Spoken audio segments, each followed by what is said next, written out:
Hello,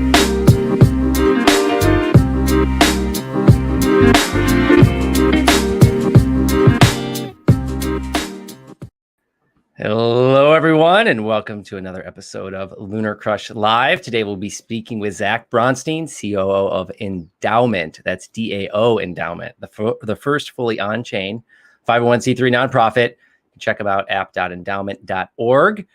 Disclaimer, as always, we do not take payment for our live stream. We bring on cool, fun people that are building and have dedicated their lives to the space and try to have a fun conversation around building.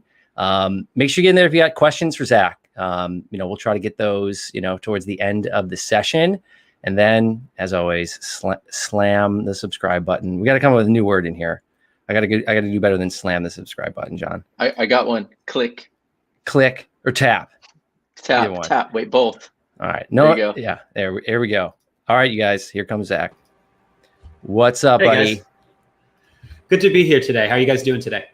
Fantastic, my man. Yeah. Pretty good. John, you pretty good? Yeah, pretty good. We're gonna shrug off all the other. We're on it.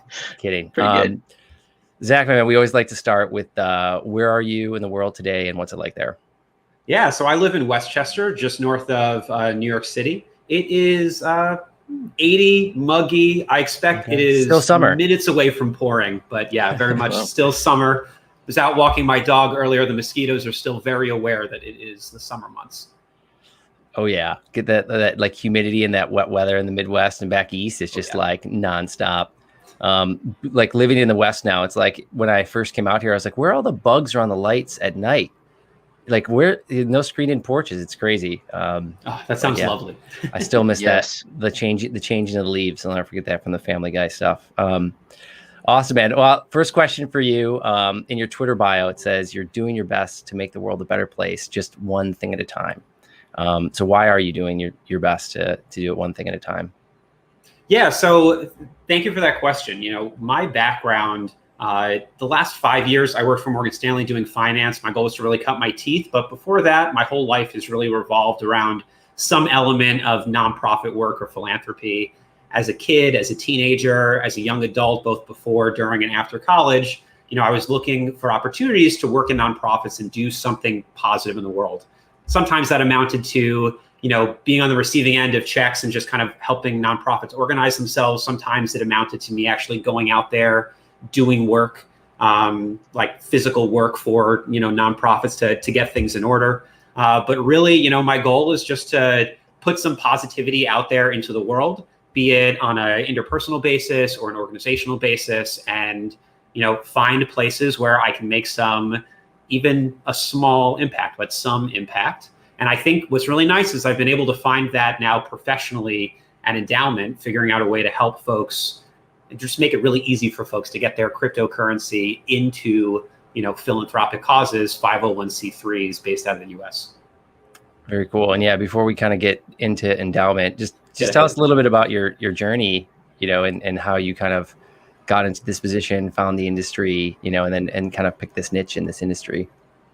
Yeah, so like I mentioned, my last 5 years have been in finance. The goal there was really to cut my teeth and figure out like how I could use my math and business skills to really like kind of make a career for myself.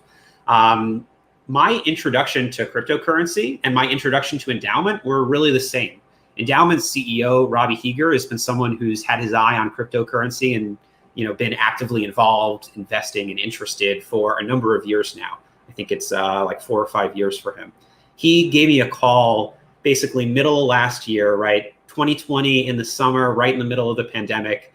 And we were just chatting. We're old friends, catching up on work. He was asking me how things were going. And we started chatting about how I wanted to get back into the nonprofit world. We also started chatting about kind of cryptocurrency generally. And these two conversations sort of coalesced around this idea that he had for making it really easy for folks to take their cryptocurrency that's experienced some, be it short or long-term gain, and donate those proceeds to charity in a really efficient way that would allow the nonprofit to get as much proceeds from that donation as possible, and also allow the individual making the donation to get a really nice tax receipt. So, hearing about this idea, hearing about how cryptocurrency was really changing the world of finance and is kind of the is the next best thing in terms of the way that we're organizing around pooled sources of capital. This all sounded really exciting to me. And also, it really sounded like an opportunity to put that life goal that you mentioned for my Twitter bio of making a positive change, even a small positive change, just one thing at a time, allowed me to see how I could do that professionally. And returning to the nonprofit world as COO of Endaoment has been honestly a thrilling experience. I'm just so glad to be back in a place where instead of, shifting numbers around on a balance sheet for people that have plenty of cash, is helping folks find a way to support the causes they really care about. Amazing. Yeah. I feel like I could twist the knife on you a little bit more and get more out of that, but I want to know, so why, and this is kind of a loaded question though. So why are nonprofit organizations needed in this industry? Yeah, so it's a good question. Nonprofits are needed generally because government services fall short. It doesn't matter if you live in England or France or the US or any other country, there is a gap left between the needs of people and the things that government entities can do, right? NGOs are important no matter where you go. In some countries, granted, they're more important than others, depending on what that government and those government agencies are able to do. But there's always going to be more of a need than is met by a government entity. Essentially, NGOs, nonprofits step into that world and say, here are some services that we're going to provide basically for free to the people that need them. We're not going to make any money, right? And all that we're going to do is ask people to donate to our cause and support the kind of things that we're trying to do, right? So really, it's about meeting a need that's not otherwise met and making sure that any individual has access to the kind of resources that folks believe they should have access to. So it's taking everything, or go ahead, John, if you get a question on that. I mean, this has me thinking, because in my past life, a long time ago, I worked for a major health system and worked with their foundation. And I remember the perspective of, hey, we need to build a new cancer treatment center, and it's going to require, $35 million of donations and us, trying to get $10 per person online just is not going to cut it. And I remember that perspective of we have to have, a gala and get major gifts and these big donors, and they have to. But I remember when they were shocked that when we launched online donations, that when we did, it was so many $10 gifts that it blew them away. They thought that no one was going to do it. And I guess I'm curious, what kind of donation size are you seeing? And are you seeing major gifts come through this? Is this a lot of $10? Is this like $500 kinds of things? Like what are you seeing? I like that question. And I think the place I'll start is to say every little bit always counts. $10, $100, $1,000, whatever folks can give is going to make a difference at these nonprofits, right? It's a difference between how much of the CEO salary are you paying for, how much are you able to support, depending on the amount that you give, but every little bit counts. But to your question, what kind of gifts are we seeing? We actually just plotted this out because we were curious ourselves how exactly this lined up. I think you won't be surprised to hear that really it follows the power law. We see a couple of really large gifts. We had one 7-figure gift. We've seen a couple of 6-figure gifts over the course of the last year or so. Most of our gifts end up being in the 4 to 5-figure range. I would imagine the majority of them are low 5-figure range gifts. Note, though, that those are gifts into donor advised funds, right? There's a second step of making a grant from your donor advised fund to any nonprofit that you want to work with that's part of our ecosystem. And often what folks will do will be, and this is just an example, they'll give a low 5-digit gift of like $20,000, and then they'll make 10 different $2,000 grants to various nonprofits that they want to support. So once the money's in the system, they can allocate it kind of based on the fund that they created. That's exactly right. And that's basically the flow that donors go through. They approach our site, they open up a fund, they put their hard-earned cryptocurrency into that fund. We immediately liquidate those cryptocurrencies for US dollar coin. And then at their leisure, they're able to grant out those US dollar coins to 501c3s, which are in good standing with the IRS, which basically means they're nonprofits operating and based out of the United States. that don't engage in any religious or political activity. This is good. He's like, well, I definitely didn't share my show notes with you, Zach, but you're like just walking through it perfectly. I do want to come back to the smaller donations because I have a question on that later, but I do want to kind of continue kind of like the user flow that you were walking through right there of like, so how does all this work? Like maybe like walk us through like how people interact with Endaoment, someone that wants to donate or someone that wants to kind of create an initiative for people to donate to, like what do those like paths look like? Yeah, so let's talk about standard donor flow that I was briefly mentioning before. You know, some donor exists, they have an Ethereum wallet, they're comfortable with Web3 and crypto. They approach app.endaoment.org and they're prompted to open up a donor advised fund. I'll step back and talk about donor advised funds for a second. Donor advised funds are the most efficient tool that allows folks to donate assets. Normally, what we're comfortable with is, you know, writing a check or sending a credit card payment for a donation to a charity. Donor advised funds, which are always organized by a charity itself, Endaoment is a 501c3 organization, receive the asset, liquidate that asset, and then allow you to determine what you do with the proceeds of that asset. What that allows you to do is it means that as the donor, you don't have to go sell your crypto, pay capital gains, and then donate the remainder. You can just donate your crypto directly. We'll sell it because we're a charity. We don't pay capital gains tax, and you have more money to work with, right? But back to the flow. Donor approaches our site, opens up a donor advised fund, deposits some of their cryptocurrency into that fund. We liquidate those funds, as I said, for US dollar coin. And if folks want to donate cryptocurrency that's not Ethereum or an ERC20 token that we currently accept, we do over-the-counter transactions when folks want to donate Bitcoin. Next question you just knocked off. There you go, right? I've done one or two of these before, so I know where we're headed. It's fantastic. Right? But once those funds are liquidated, which happens immediately and programmatically, the donor has the opportunity to say, I'm going to navigate through the site. I'm going to find different 501c3s, either those that have been onboarded to Endaoment before that folks have given to, or perhaps folks that haven't been onboarded to Endaoment that I'll then reach out to because they've received a grant recommendation. But they'll get to recommend a grant. I'll do some due diligence, or our team will do some due diligence on both the organization and the donor to make sure everything is kosher and above board. And then once the grant recipient, the nonprofit, says, you know, we're good to accept this grant, we send it over to them. Funds typically arrive as a wire within 24 hours, or as tokens if the nonprofit wants to accept USDC via Ethereum wallet pretty much instantaneously. So we're able to process donations to grants to payouts super fast in a way that really only the blockchain allows you to do. Right. I have a question around the taxation of this. So like, I know like, you know, your capital losses, you can claim 3,000 a year and then carry forward, but your capital gains are infinite basically. And so in that scenario, you know, how much, if someone were to donate their crypto, how much could apply to offset some of their taxes? Yeah, so great question.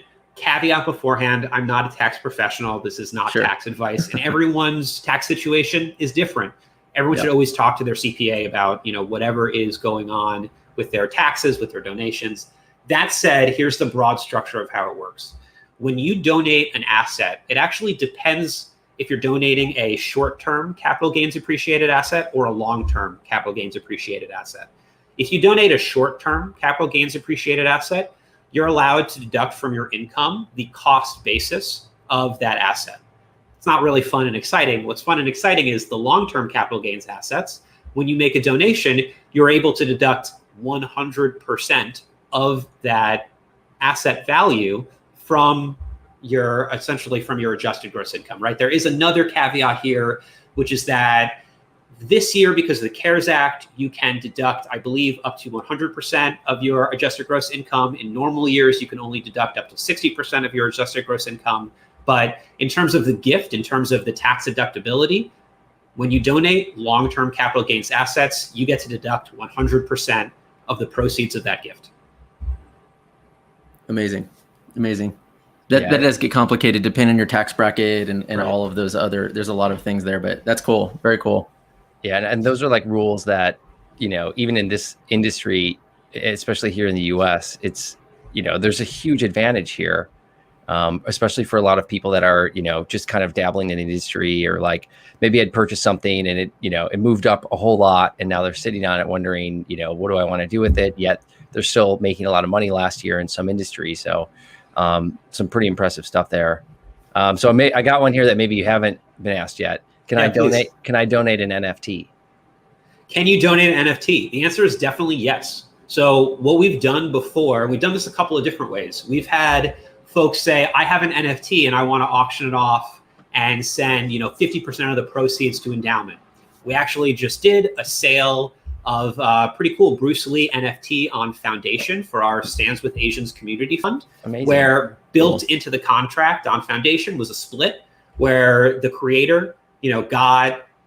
Actually, I guess I should backtrack a little bit. I think that we figured out the split thing after he set up the contract. So he actually got 100% of the proceeds of the NFT and then donated some to us. We have some other instances that we're working on in the future where splits are actually built into the platform.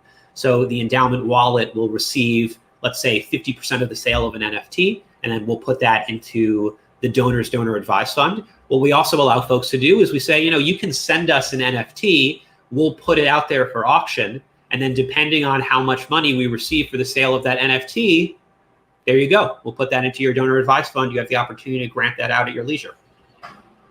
I can see John's product wheels turning. Mine are too. It's like it's like, imagine, if you're going to get recurring, you put something out there and there's royalties that come back to you. You donate an NFT, and part of that is just royalties, like in perpetuity, coming back as like a write-off. It's kind of interesting. So it's a really cool model for like continued tax deductibility, right? Yeah. So so one thing, this topic has been on my mind forever. I'm so happy we're having this conversation. But it's like one thing that I keep thinking of, like staking is an example. And so there are, staking can net you anywhere between, 4% to 20 something percent, depending on which, even more, I guess, depending which coin you're talking about. It's sustainable, right? I mean, it's long-term, it's recurring revenue that keeps coming in, that typically the US dollar value of that the coins that you're getting varies, but you're getting more and more coins. But nonetheless, it's sustainable. And some of the biggest stable, like Anchor Protocol is an example, Joe, like they're pulling yield from multiple platforms. That's how they're able to pay you 19.6%. Like, how does staking play into this? And to take that even further, could a donor potentially like stake an amount and that yield goes to a charity without really releasing that base amount? Like, could the donor still have that and maybe even stop it someday? So really interesting question. And honestly, something that we've been talking a lot about. Anywhere from Endaoment receiving a donation of 32 ETH and deciding to create, like, to stake that Ethereum, right, in the ETH2 protocol, right, to exactly what you're talking about, where regardless of the protocol that you're working in, or that you're staking in rather, having the proceeds generated from that stake automatically contributed into your donor advised fund for you to grant out, to nonprofits at your leisure. Currently, that's not something that we have built programmatically in our platform, but it's something we're actively looking into. What we'd really like to do is allow folks to say, I'm going to go on, idle. I'm going to, deploy some US dollar coin there. I want all the proceeds or some portion of those proceeds to programmatically be deposited into my donor advised fund, and then I can play with, but I don't actually want to receive them and then send them because that creates a taxable event for me. Right. Yeah. So yeah. As you can imagine, this is really at least a two-pronged problem.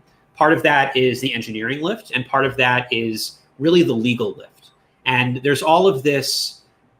There's really a lot of law around how nonprofits are allowed to invest their assets, right? So we're trying to figure out the best way to remain compliant, to hold on to that 501c3 status, and allow folks to do really interesting and exciting things with deployment of capital, perhaps even to deposit money into a donor advised fund and then deploy those assets from within the donor advised fund to a specific platform to earn yield put right back into that donor advised fund.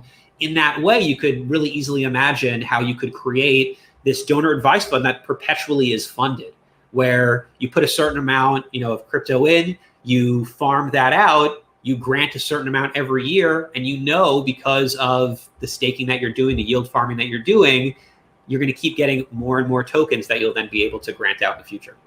This is like one of the most exciting things that could be built in crypto, period. Like, honestly, I wish you luck, because honestly, the world needs it. It's awesome. Yeah. And so Zach, it's like the way you're talking about that too, it's kind of like there's this kind of large portion of the market, like in DeFi, that is on decentralized exchanges, or like the Aaves of the world, that you guys right now like legally can't be set up to work with, right? Because there's probably some compliance around the people that you can accept donations from. And if, you have to kind of authenticate that those people, aren't from organizations that otherwise the US government might deem like, not on the good list, right? But it seems like, there are probably some organizations like almost like a BlockFi, that has like a solid, infrastructure set up with like KYC, AML, that could be like partnership opportunities. But it will be interesting to see this open up, because I'm just thinking like, if there was a button like that I could press on any of these kind of like decentralized staking protocols and it said send 1% of this to like this fund, like I just instantly tap that. Like I wouldn't even think for a second, and I know that's the kind of integration we're trying to build. Yeah. It's right there. And it's like, I like that you guys, like you said, you'll take OTC, you'll sell NFTs, like that's manual work for you right now, right? Like it's not, you haven't coded some of that stuff out yet, but that's the way that you got to go and like test and validate. And it seems like you guys are like all in for that. Yeah. And what's really nice, just a slight adjustment to what you were saying, is that the KYC requirements on us as a 501c3 donor advised fund provider to be able to receive funding are actually a lot less stringent than where we send funding to. Gotcha. So, there's a little quirk of how this all works, where, we're not going to go out there and solicit anonymous donations, because we're not allowed to do that. Folks, however, are allowed to make donations anonymously, for instance, to our community funds on our site. So, there's not a lot of kind of restrictive law in terms of this is going to prevent us from accepting funds from certain people, because once a donation is made to Endaoment, and what I mean by that is either you're sending money to Endaoment for Endaoment's purposes, or you're opening up a donor advised fund and funding that donor advised fund, because we have ultimate kind of veto power over where funds get sent. And what I mean by that is we get to say, like, you can't send it to hate groups, and you can't send it to organizations that aren't 501c3 compliant. Right? It means that we're actually pretty flexible on where funds can come from, and we just act as a funnel to make sure that they are going to the right reputable organizations. No, thank you for clarifying that. Yeah. And that opens the door, to a lot of opportunity. I guess I didn't even think about that. Like so many donations are anonymous, right? Like some people, and I think that's the best way to do it. So I want to backpedal just a touch. Do you have a hero philanthropist? So a person whose like legacy has inspired you to kind of write that in your Twitter bio and be doing what you're doing? Yeah, that's a great question. And also applause to you, because that's not one I've ever received before, really, from anybody. I think this is a little bit self-serving of an answer, but I'm actually going to talk a little bit about our CEO, Robbie Heeger. He's sort of my hero philanthropist, because he has, for me, just like in my personal life, outside of Endaoment, outside of crypto, kind of set the example for what folks should do and how folks should see philanthropy. He's someone who, before he knew what the word Bitcoin meant, was giving to philanthropy, was giving to causes that he cared about because he wanted to. He used to work at Apple, and part of his compensation package was stock. He took a lot of that stock and put it into kind of standard fiat donor advised funds and granted it out to nonprofits. That was just part of his, every day, every year kind of thing. Sometimes it was about taxes, but often it was just about supporting causes that he really liked. Eventually, it became, I have this crypto and I want to give it to the same donor advised fund, the staff at that donor advised fund looked at him like he had 5 heads. They were like, what are you talking about? We're not going to accept any like Ethereum token. Like, we don't even know what that is, right? This is probably back in 2017 or so. And, you know, he went out there and was like, you know, not only do I need this, but no one is doing this right now. There's absolutely a need for this. And there are a ton of people that can really benefit from being able to directly donate their cryptocurrency into a donor advised fund, get a much nicer tax write-off than they would if they sold that crypto and then paid taxes and then made a donation, right? So he went out there, taught himself to code, built what was the primitive form of endowment, back then called Giving Tree. But eventually we came to endaoment.org, right? So in that way, you know, I guess it's a little self-serving, but he's sort of my hero philanthropist. And if I come up with a second, you know, I'm really happy to see, you know, someone who could fade into the background easily and could not be on center stage if he wanted to, Vitalik, right? He gave over $1 billion worth of Shiba token basically to India to combat the COVID-19 pandemic. And not only is that like really amazing and just like thrilling to see someone give, you know, not just like it's not a 9-figure gift, it's a 10-figure gift. That's an insanely large gift, right? But also he's setting the standard and showing that crypto philanthropy is not $1 million, $10 million, $100 million industry. It is $1 billion industry where we can really move like very, very large sums of capital from this like mysterious, to nonprofits anyway, crypto world into bank accounts of nonprofits where they can actually take those funds and do good work right now. And that's so cool. So on that note, let's pick on Vitalik some more. So like he gave $1 billion, and you know, one of the great things with blockchain is transparency and being able to track everything. So where did Vitalik's $1 billion go? How was it spent? How was it sold? Who sold it? What did they sell it for?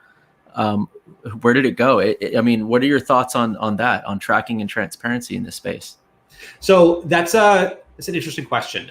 In terms of where that donation went, you know, I can't speak to specifics, but I do know it was transferred directly to the organization's wallet, and then they managed it from there. I don't know what fiat off-ramp they used in order to move some or all of that cryptocurrency into their local currency or US dollars if they were spending in the States, right? But basically that was up to the nonprofit to manage.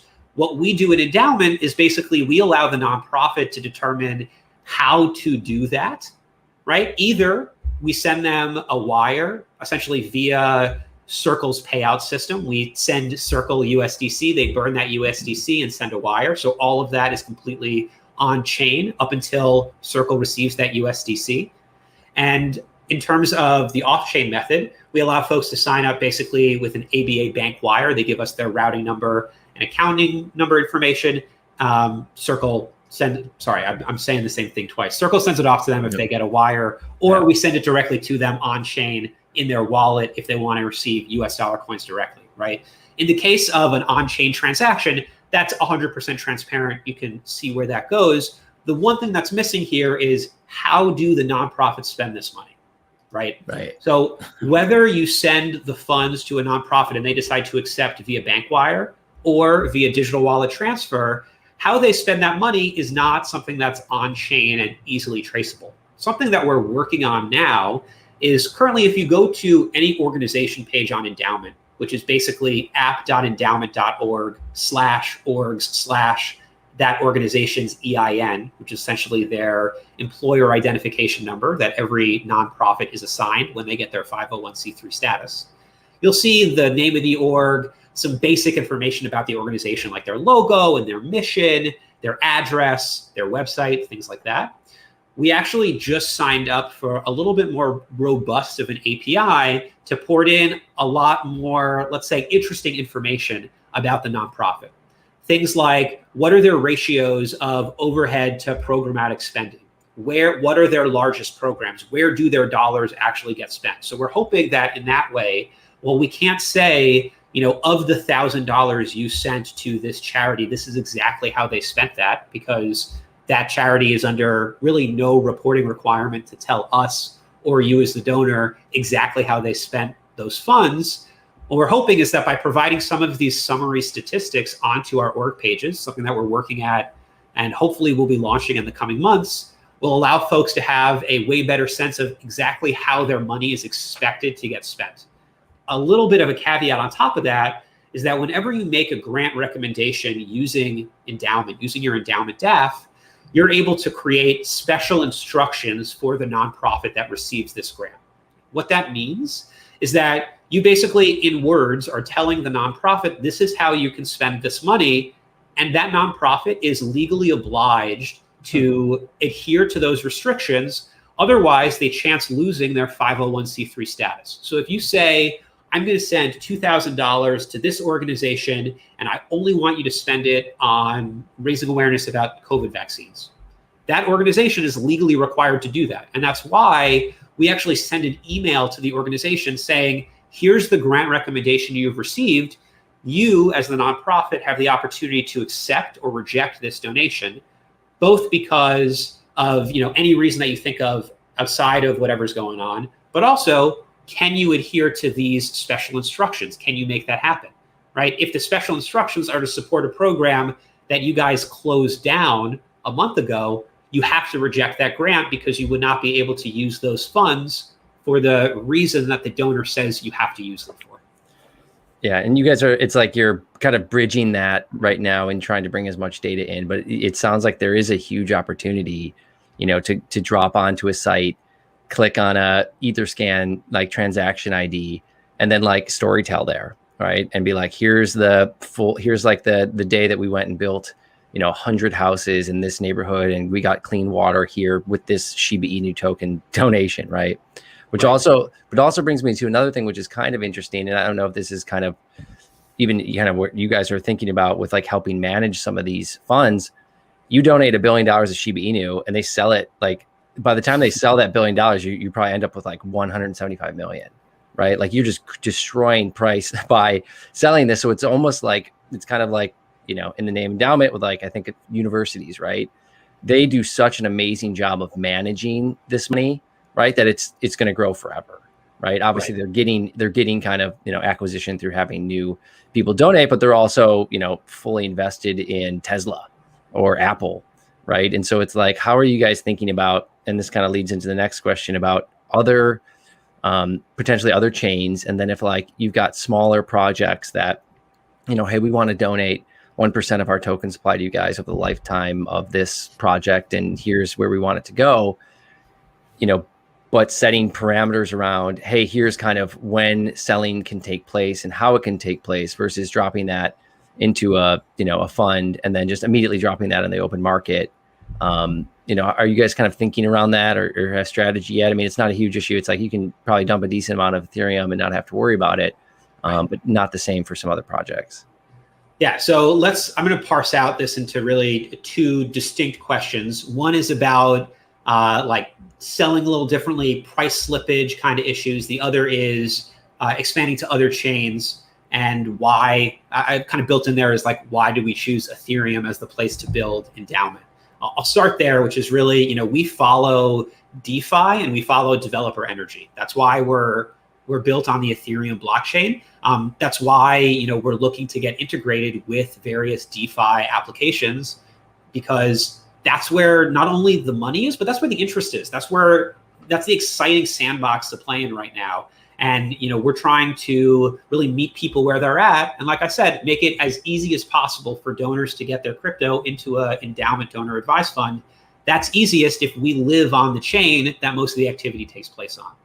That said, totally acknowledge the fact that there are other blockchains out there. And, we essentially exist on those other blockchains in an over-the-counter capacity. That sort of gets back to what we were talking about before, right, where we're not gonna, and we can't, like there's nothing we can build on the Bitcoin blockchain to be like an endowment application, but we can receive Bitcoin donations over the counter, liquidate them via something like Gemini, move those funds into US dollar coin into a donor advised fund, right? So we're always looking to make sure that regardless of where donors are making their money, wherever they're investing in whatever blockchain they're interested in, we're committed to making sure that they're able to find some on-ramp to get into an endowment donor advised fund as you said, a lot of that work is manual, but that's what we do. That's why I have a job. That's, what we're doing here. We're trying to make it as easy as possible. And just to kind of cut into that just a little bit. Please.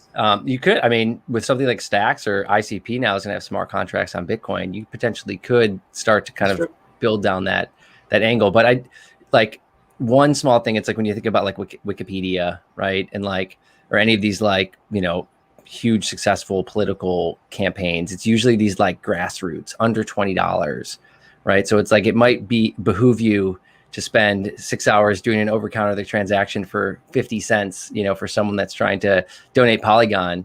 But do you think maybe that they're, like you were saying, a lot of these like 5-figure, and that's probably because, hey, it might cost $80 to send this transaction on Ethereum with gas fees. So if you're on another chain, you might be opening up a huge swath of the market by someone just being able to donate $2 or $1. But yeah, sorry to interrupt, but I was just kind of thinking like there's something there, and I'm sure you guys are kind of thinking about that. It's it's an interesting point, because at this stage in Endaoment's growth, it's really all about balance, right? We don't have an infinite capacity of engineers to do the work. And we're really trying to focus on the work that we think is going to be the most impactful.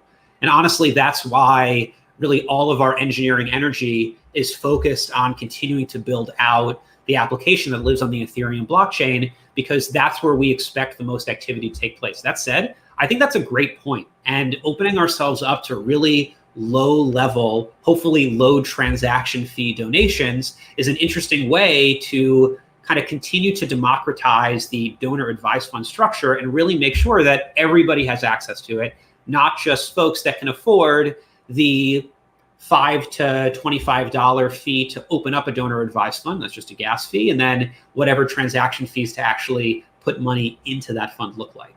But let me get back to your other question, which was about essentially being able to hold the way I interpret that question is being able to hold the currency that you donate in its native form so it can continue to grow, or to yield farm it out, or to deploy it in some other fashion, right? Unfortunately, there's a lot of like legal red tape that is associated with this. So nonprofits in the United States, which Endaoment is one, we just happen to be an on-chain nonprofit, are held to a really high standard in terms of the way that they invest their assets, right? Basically, like the easiest version of the explainer here is that as a nonprofit, we can't make super risky investments with the capital that we hold, right? So if we allowed folks to come on our platform and give, let's use Ethereum as the example, Ethereum into their donor advised funds and just hold Ethereum, technically that would look to the IRS like we as a nonprofit are holding most of our assets in Ethereum. Let's say we got, a large, let's say a 6-figure donation, right? Mm-hmm. Suddenly all of our assets are in Ethereum. The IRS is looking at us saying, this does not conform to our policy about how you are supposed to invest money safely as a nonprofit. Therefore, we're going to take away your 501c3 status. Gotcha. So what we're looking into now, and again, this two-pronged problem of engineering lift and legal lift, is figuring out ways to allow folks to say, I want to give you 10, units of Ether, and I want you to sell one every month for the next 10 months. Or I want you to wait 2 years, and then I want you to sell it.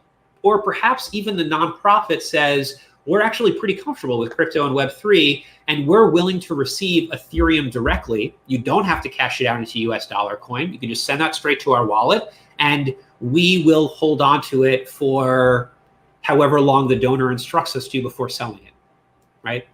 There are a lot of interesting things that we can do here. I think like Charity Water is a great example of this. They have figured out a way to receive Bitcoin directly and say, we're going to hold on to this Bitcoin for 5 years, and then we're going to sell it, and then we're going to use it to fund our, our programs. They're doing that in a way that like lives outside of the donor advised fund world. So our challenge is figuring out a way to basically mirror that process, but have it exist in a donor advised fund ecosystem where you as a donor get to say, I want these, 3 units of Ether and these, 20 Uniswap tokens to sit in in my fund and I want this to be the selling schedule, or I'll tell you when to sell and we'll go from there, right? There's a lot of really exciting things that we can do with that does require a significant legal lift from our I guess our legal team, for lack of a better term, to figure out how do we make this happen? How do we do so in a way that is safe in terms of like smart contract infrastructure, and also in a way that the IRS approves of and isn't going to suddenly say, you know, we're holding your 501c3 status. It's kind of in jeopardy because of the way you are custodying funds. Yeah. And I did see you guys had, or go ahead, John, if you got one. No, go for it. Well, I mean, just two thoughts. I mean, one thing I know, it's, you know, the commitment to Ethereum, and I'm sitting here thinking, yeah, but people that invested in Solana a year ago have made 5,000%. And, you know, on your side, it may look like Ethereum, but perhaps there's some opportunity to do some sort of a bridge. Because I would guarantee you, there's a whole lot of people that are sitting on a whole lot of money right now that want to do something for good with it, not just take it and buy a Lamborghini or something like that. Well, you know, so I'm just thinking like those scenarios of like growth, like there are certain runs that certain coins take over time. And I mean, that can't be ignored. I mean, someone that's sitting on profits, their tax basis is insanity. Yeah. So they would more likely be way more likely to do something good with it than to sell it. I would think. There's one piece of that. It's almost like just thinking through like these, when you gift these funds, I mean, there's an Ethereum address, right? And that's where you send it, and it's public on the, once you create that endowment, right? Like there's a public address.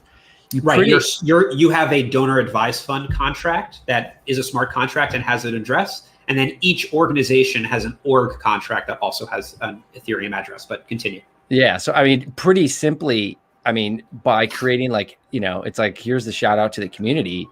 Each one of these kind of like layer one projects should create a smart contract where you can enter any of the endowment Ethereum addresses, choose your parameters, and then just bridge it over based on those parameters. So if I like that way, it's an anonymous donation, and it's being bridged in a smart contract. So you know that it's sent there, and then you guys could kind of audit or have like hack-in or someone audit that smart contract, so that you know it's working. And so people can now have this kind of like exterior smart contract that's pushing into whatever, you know, contract you want. And then you can send it a signal if you want it to adjust over time. And that's like, that should be built by the community in my eyes, versus you guys having to do all this heavy lifting as a nonprofit. Hey, that would be fantastic. You know, we're always happy to have our community step in and help us, you know, build new functionality. I think that it's complicated, but that sounds like a fantastic idea, and I'm all for it. You know, there's additional complications of like, how do we make sure that folks receive a tax receipt in the right way? How do we make sure that we are liquidating their asset in a way that is, and this would be part of the smart contract infrastructure, most beneficial to the donor, right? We want them to have access to the largest sources of liquidity in order to liquidate that gift to eventually send to a nonprofit, because, you know, as you said, if you have a really large gift and the liquidity source that you're trading in is, let's say, not the best, you're not going to get the full amount of proceeds that you expect from that gift, right? So working out these little idiosyncrasies is important, but I think that's a fantastic idea, figuring out a way to bridge funds from Solana, from Bitcoin, from these other blockchains onto Ethereum, where we have our, you know, in production application, would open us up to really fantastic sources of funding, and also make it, back to that same point that I keep returning to, even easier for folks to make this happen, because folks can do this now. It just requires a couple of extra steps to bridge onto Ethereum on their own. By providing some way to allow them to go directly to endowment, what we'd be able to do is help them avoid those steps, avoid those taxable events, and then still be able to contribute their, you know, hard-earned capital gains to good. Yeah. And I would suspect that there might be a decent amount of people out there on these DEXs anywhere in the world that would just send it anyway without any sort of write-off, just because they want to give. But I'm sure that's a smaller percentage. I want to get your thought on this. I looked it up last night, and I never actually heard this term before. But please, as we're kind of winding down, so it says, charity aims to relieve the pain of a particular social problem, whereas philanthropy attempts to address the root cause of the problem. Would you agree with that statement? or do you see them as one and the same? Yeah, that's I'm curious where you read that. Wikipedia. What were you looking up? Philanthropy. It's like I consider myself like pretty good at being able to articulate words. Philanthropy has always been like a word that I just can't say the well. So I was like just looking it up. I think that that definition, it makes sense to me. I guess that rings partially true, that charity tends to be targeted at making people's lives easier that have experienced something negative, whether it's a negative externality created by a company or by the government or just like that exists in the world, right? Where philanthropy is really about eliminating that issue from existence.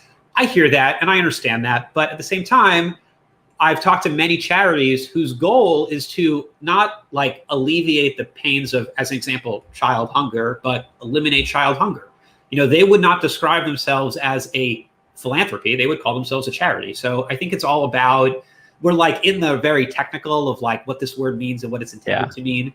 That said, what we're really in the business of is figuring out ways to make it really easy for folks to take their crypto and give it to whatever nonprofit organizations make sense to them. Some of those organizations will explicitly say, all that we're trying to do is make sure that the hungry kids that are out there are getting fed, period, end of story. Other nonprofits will say, hey, we actually are going to go after the root causes for hunger of children in the United States. Great. Like those two organizations, technically, according to this definition, one is like charity and one is a philanthropy, but really we leave it up to our donors to decide who they want to support, what they want, what programs of those nonprofits they want to support, and how much to support them. No, appreciate that. Yeah, I read that and I was like, okay, it's interesting, but I think it was more along the lines of it's interesting to think of just charity and philanthropy as like, hey, sometimes you just need to act, right? Like hurricane hits this area, you just need to act and you need to respond. And then it's like, well, hey, we're also going to work on the kind of core problem of why maybe this undertone in society is happening. And so you just have to focus on both. Yeah, but I just thought it was interesting. Like a Hurricane Ida Relief Fund versus an organization that we've worked with before, like carbonfund.org, that is about, like lowering the amount of carbon that is released into the atmosphere, right? So those two things, if you assume that carbon released into the atmosphere is associated with global warming, which causes weather events to be worse, I'm making a lot of assumptions here. But those two organizations, are working around the same problem, but in very different ways. And honestly, we see that across the board. There are, I believe, about 1.7 million different US-based 501c3 organizations that you can give to through endowment, right? Obviously, a lot of them are going to coalesce around some type of philanthropic mission, whether that is alleviating a pain or eliminating a problem so that pain doesn't exist, right? And the only way that we're really going to make a difference, because there are problems that exist and we have to figure out ways to solve for these problems using charity, is to attack it from both ends. We need to help the people that are suffering right now in this moment. We also need to make sure that whatever caused those people to suffer doesn't continue to occur. Well said. Well said. And yeah, I mean, just to kind of tie it back to what you were saying a little bit at the beginning, where, like the infrastructure that we have currently in each country sometimes is not set up to go the last mile, right? And a member of our team at LunarCRUSH is part of Team Rubicon. And it started as like some ex-military, and, they would go into, Haiti, or they'd go into some of these places and they would be able to deploy much faster, right? And they were organized very quickly, and they can go kind of be this other detachment that was, on top of people there. And it's just all based on their time and their ability and some of the knowledge that they have. But that extra, it's kind of like reserves, like that extra 10% of the people that need to go into action at that last minute make all the difference. Exactly. So it's really, really amazing stuff you're working on, Zach. I really appreciate you coming on and telling us about it. I think this is probably one of the more fun conversations we've had on here. And I think you guys are doing a great thing, and looking forward to helping you any way we can and getting the word out. And, thank you, man, for being a part of it.